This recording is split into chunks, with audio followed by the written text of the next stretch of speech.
Hello, everyone. Dr. Frankie Bashan here, and it is Thursday, and I'm here with another important topic to cover with you all. But before we jump into today's material, I want to encourage you to subscribe to my channel.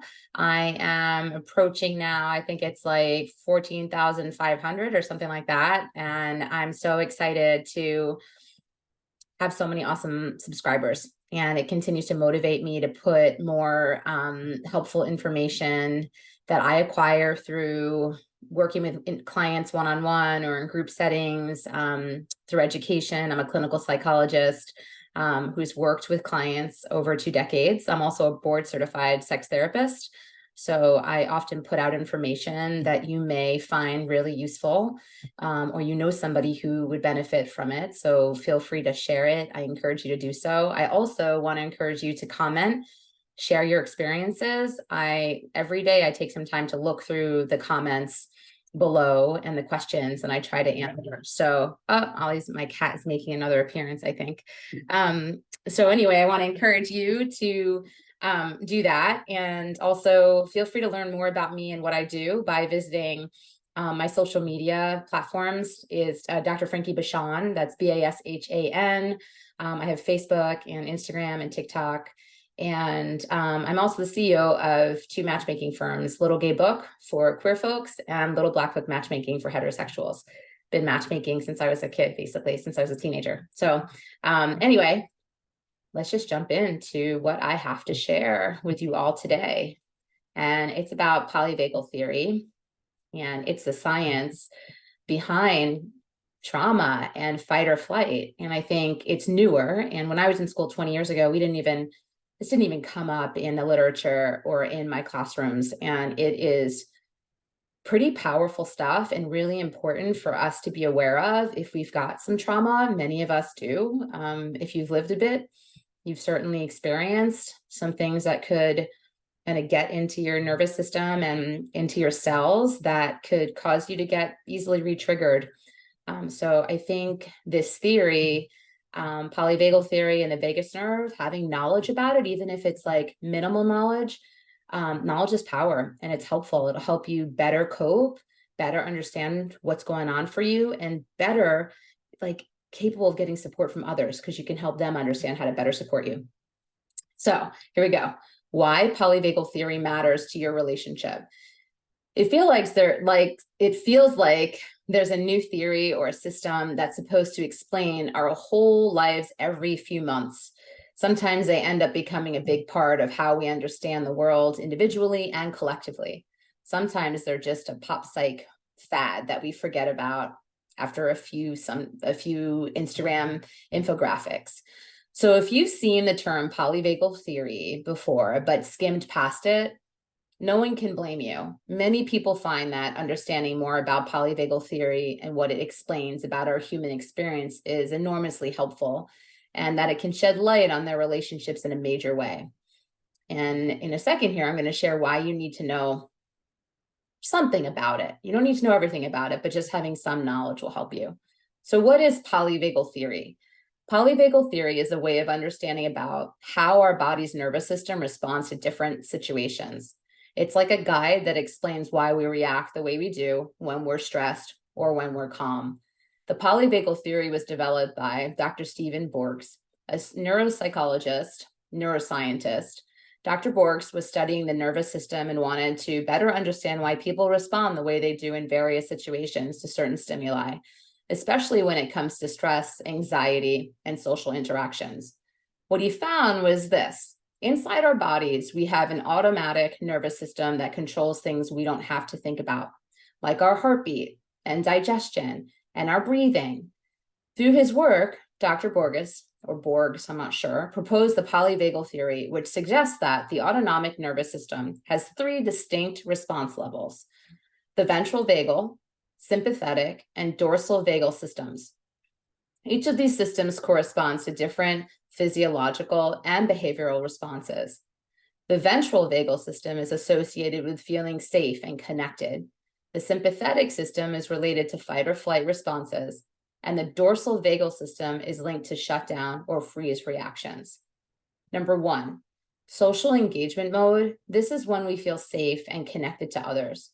Our body functions normally and we're able to interact and communicate without any trouble.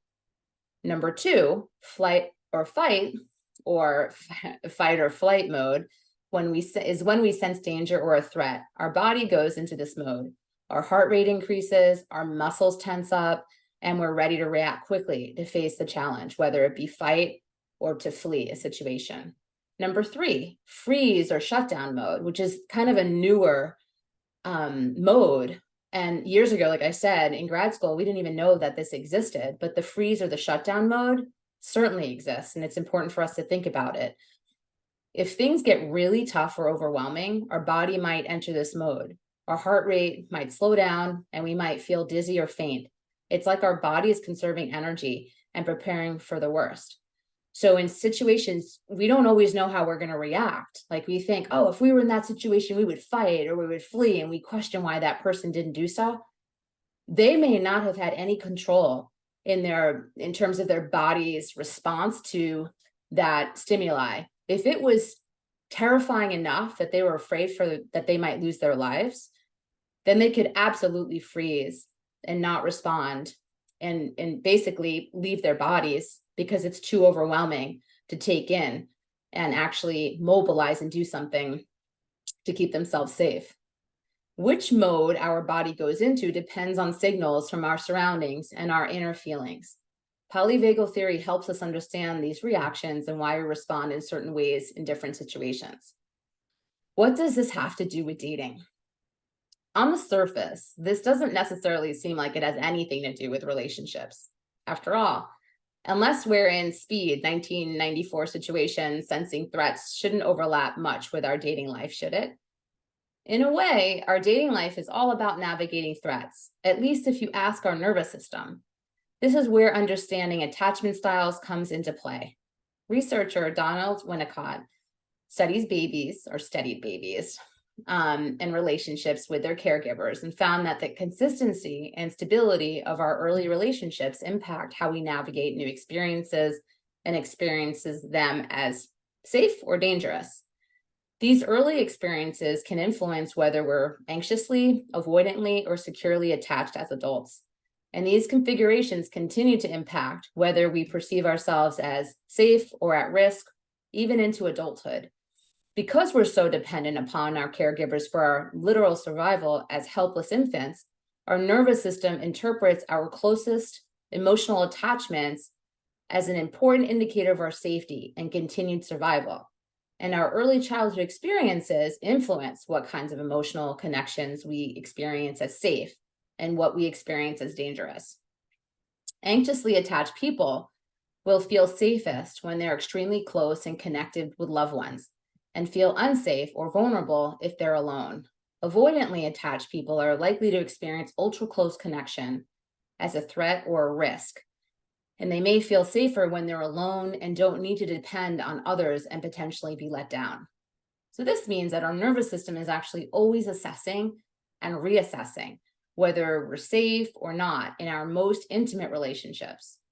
And that's where polyvagal theory comes in. For instance, if you're an anxiously attached person, you might have experienced something that feels similar to a genuine panic attack if the person you're dating doesn't text back quickly, or if they seem distant or off on a date. This can feel confusing and frustrating, but polyvagal theory helps us see that your heart rate is skyrocketing and your head is spinning because your nervous system is perceiving a threat based on the behavior of the person you're emotionally attached to. And so you're entering into fight or flight. Our nervous system is constantly trying to help us navigate danger. And in modern life, where we aren't hunting game or being chased by bears, that danger may be perceived within our high stakes intimate relationships. And remember, all day long through social media, we're getting all sorts of messages that relate danger and threat and just scary stuff. So many of our nervous systems are kind of overstimulated. And many of us are walking through life already overly activated in that way. So just think about how, and you may want to do further research, and probably I'll go ahead and put out there some more information about polyvagal theory and the vagus nerve, but thinking about how to reduce that anxiety and fight or flight response is by doing things like meditation, deep breathing. It accesses the vagus nerve, which starts in our brainstem and goes all the way down through our body into our gut. So people who have a lot of like gut issues and they feel really anxious and they feel sickness in their stomach, they should be thinking about and figuring out how to practice mindfulness, meditation, deep breathing, because it directly impacts the vagus nerve and it helps to calm it down. The best way to reach a sense of happiness, comfortability, is to live in the safest environment and be in the safest environment that you can be. And it's hard when we're constantly getting stimulated by really scary messages through media, especially now. So try to work on creating safety, a sense of safety in your life, and definitely do a little more research on polyvagal theory, and it will seriously help you. It could actually change your life. So with that said, I want you all to go out there and do something that encourages the feeling of safety and calm and peacefulness. And I will see you all next week. Have an awesome week. Hugs. Take care. Bye, everyone. Thanks for tuning in.